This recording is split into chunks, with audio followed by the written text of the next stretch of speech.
In this video, you will learn how to convert the matrix for a different crop, such as rapeseed. Before you begin the conversion, fold the depth control wheels of the sowing units upwards. This gives you more space and allows you to work on the sowing units more easily. To do this, loosen the rear top link pin and fold the top link upwards. Afterwards, fold the wheels upwards until they lock into the upper position. Next, empty the sowing units completely. To do this, open the discharge flap at the bottom right of the seed hopper. When opening the flap, a large portion of the seed will fall out directly. However, some residue will remain in the area of the metering wheel. First, remove the linchpin that is mounted in front of the metering wheel. Afterwards, you can remove the metering wheel to completely clear out the remaining residue.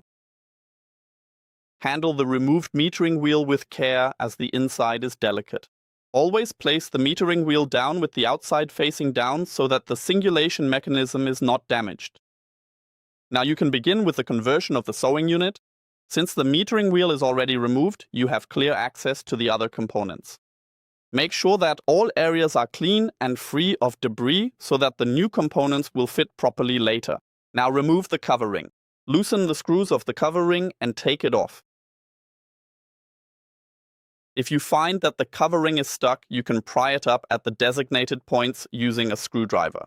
Be careful not to damage the components while doing so. Now, go ahead and remove the ejector pin. Since the ejector pin is tapered, please note that it can only be removed in one specific direction. To remove the ejector pin, use a pin punch. Then, drive the pin out from the inside towards the outside, i.e., to the right in the direction of travel.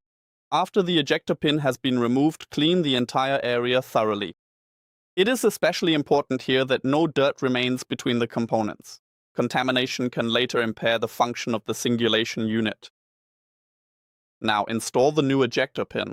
This is inserted from the outside, i.e., from the right in the direction of travel. Then tap the ejector pin in until it is flush with the housing. In the next step, install the new cover ring. To do this, place the cover ring in the designated position and screw in all the screws by hand first. Then, tighten the screws evenly in a crosswise pattern. Please make sure to tighten the screws only hand-tight, up to a maximum of 6 Newton meters. Before you proceed to install the new metering wheel, you must first loosen the scraper. Simply loosen the M6 screw, move the scraper upwards, and then tighten the screw back into place again to secure it. Then, install the new metering wheel for the desired crop. Secure the metering wheel afterwards with the linchpin.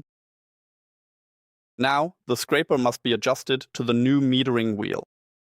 To do this, loosen the M6 mounting screw of the scraper and adjust it using a feeler gauge. The gap for the feeler gauge is 0.25 millimeters. Hold the feeler gauge between the scraper and the metering wheel.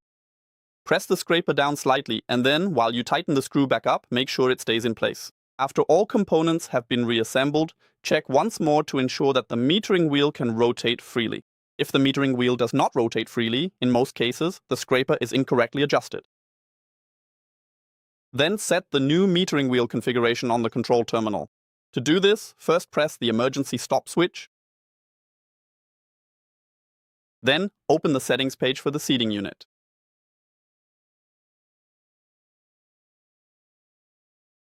Select the area for the seed disc and set the number of metering wheel chambers there.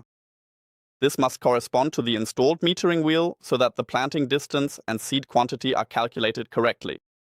After you have adjusted the value, exit the menu and release the emergency stop switch again. Once all these steps have been carried out correctly, the matrix is converted to a different crop and ready for the next operation. Good luck with your season!